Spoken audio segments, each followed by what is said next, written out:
मरियम की नानी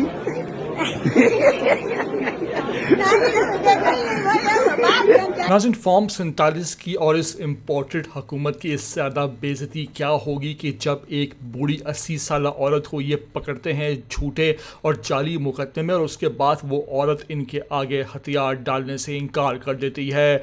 बुलंद और बाला पहाड़ों और चट्टानों की तरह हौसलामंद इस खातून के आगे तो हर कोई बेबस नजर आया और बादशाह इसे रिहा भी कर दिया गया। लेकिन अपनी रिहाई पर यह काफ़ी खुश भी दिखाई दी, लेकिन ये किसी सूरत पीछे नहीं हटी और रिहा होते ही दोबारा ही निशाने पर रख लिया मरियम नवाज़ को और शहबाज शरीफ को। किस कलमात से इसने मरियम नवाज़ को और शहबाज शरीफ को पुकारा है और ये बताती है कि इमरान खान ही आखिरी होप है, लास्ट होप है। जागो पाकिस्तानियों जागो, मेरा तो वक्त पूरा हो गया लेकिन तुम आगे कुछ भी नहीं गुजारा कर पाओगे। क्या खूब मनाजर है, मुकम्मल वीडियो में आपको दिखाने लगे हैं। लेकिन वही बात कि चैनल पर पहली बार आए हो तो लाजमी से इसको सब्सक्राइब करो, लाइक करो, शेयर करो और कमेंट करके हमें अपनी कीमती राय से भी आगाह करो।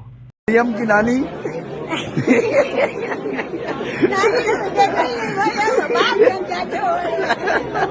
मरियम, शहबाज शरीफ गंजा टोपी बना के लाऊंगी, पठानी टोपी।